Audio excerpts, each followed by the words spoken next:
아까 존경하는 우리 이현희 의원님께서 질문하셨던 거 좀 다시 좀 여쭤보고 싶은데요. 예. 저도 국토위에 있으면서 이 워낙 그때 당시 이제 김해공항의 한계와 가덕도 신공항에 대한 논의를 많이 했었어서 김해공항이 실질적인 운용 가능한 활주로가 2.8km 정도밖에 안 되거든요. 그래서 F급 비행기가 안 된다는 이유로 이제 가덕도 신공항 설치에 대한 논의가 있었어요. 그래서 방금 말씀하신 거는 제가 보기에는 F급 전용기 어렵지 않을까라는 생각과 뭐 풀로 다 하면 3.2km까지 됩니다만 대부분 3.6km짜리 김포공항이나 4.0km는 인천공항을 우회해서 오는 경유지를 많이 하는데 그 부분 하나 궁금했고요. 만약 그렇게 된다면 이제 교통편을 만약 김해공항에 못 내리는 분들이 만약 뭐 여러 보안상의 이유로 안 되는 분들은 서울과 이제 뭐 경주 간의 교통편에 대해서 어떻게 생각하고 계신지 궁금하고요.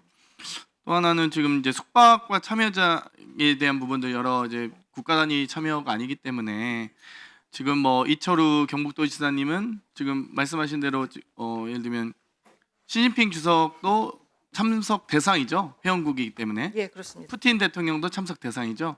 98년에 가입했으니까. 그렇습니다. 예. 그러면 시진핑, 푸틴 다 참석 대상이니까 이제 요청을 하실 거란 말이에요. 대한민국 정부 외교부 입장에서는. 그 맞습니까? 푸틴, 시진핑 주석에 대해서 참석 요청하실 거죠? 하셨죠 이미. 회원국에 대해서는 그렇죠. 회원국에 대해서 하셨지 않나요? 지금 하셨나요? 안 하셨나요?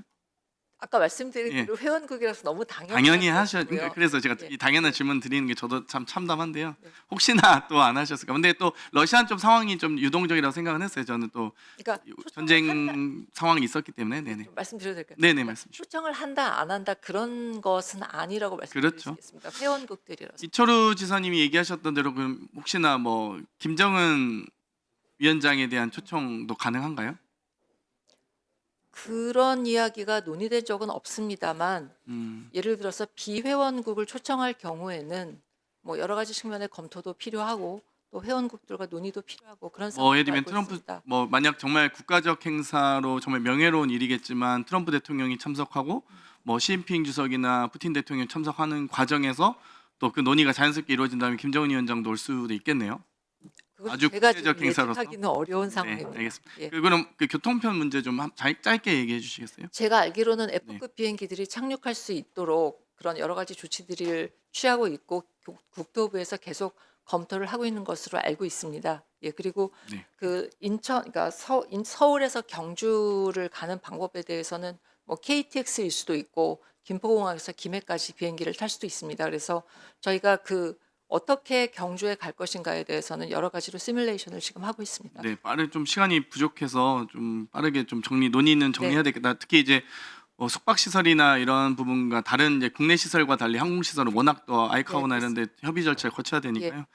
또 그 사실 이제 좀 지엽적일 수는 있는데 미디어 센터 운영 과정에서 작년 예결위에서도 좀 논의가 있었어요. 그래서 사실 이제 이게 이제 지금 172억이나 들어가는 공사 사업이고 뭐 국비 뭐 도비나 시비 매칭이기도 하지만 보통 이런 이제 박람회 이후에 이 사용 시설에 대한 이제 향후 시설 이용 계획이 제대로 안 갖춰져 있다 이런 비판이 많이 있거든요. 예. 그래서 이걸 이제 제가 그때 기억하기로는 이 미디어 센터 이용 관리를 경주시로 아마 이관하는 걸로 제가 기억이 되는데 이거에 대한 이용 계획이 좀 더 약간 있어야 되지 않을까 추가. 왜냐면 계속 이제 이걸 일회용 예산으로 들어가는 게 아니라 또 시설 이용해야 된다. 시설 이용과 유지 보수를 위한 예산으로 계속 또 지속 예산으로 편성될 것 같아서 이 미디어 센터에 대한 활용 계획이라든지 혹은 이걸 이제 신축하는 것도 그 당시에 작년에도 좀 저는 우려했던 게 보문단지에 있는 여러 이제 호텔의 컨벤션 시설들이 잘 돼 있다 보니까 그걸 이용하는 방법도 있지 않았을까 이제 이런 생각이 드는데 물론 이제 예. 또 그 지자체에서는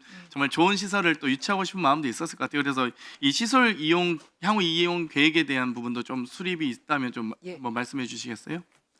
향후 이용 계획에 대해서는 사실 저보다는 지자체 네. 쪽에서 더 많이 아, 네네. 있어서, 뭐 예. 누가 답변하셔도 좋습니다. 네. 예, 저희들 앞서 말씀드렸던 대로 그쪽 하버 컨벤센터가 컨벤션 면적이 좀 좁습니다. 그래서 이후에는 저희들 관련 절차 거쳐서 그 컨벤션 기능으로 지속적으로 활용할 계획입니다. 지금 경주시가 근데 관리 주체죠. 예, 예, 그렇습니다. 경주시로 이관하게 되잖아요. 예, 예, 그렇습니다. 경주시가 그 재정 자립도 낮은데 그 가능하실? 지금 이제 거기가 이제 국제 회의지구로 이제 지정이 돼 있고 경주 특성에 따라서 가동률이 상당히 높습니다. 그러면 그래서 연간 이제 국비 예산 국비 지원을 요청하시지 않을까요?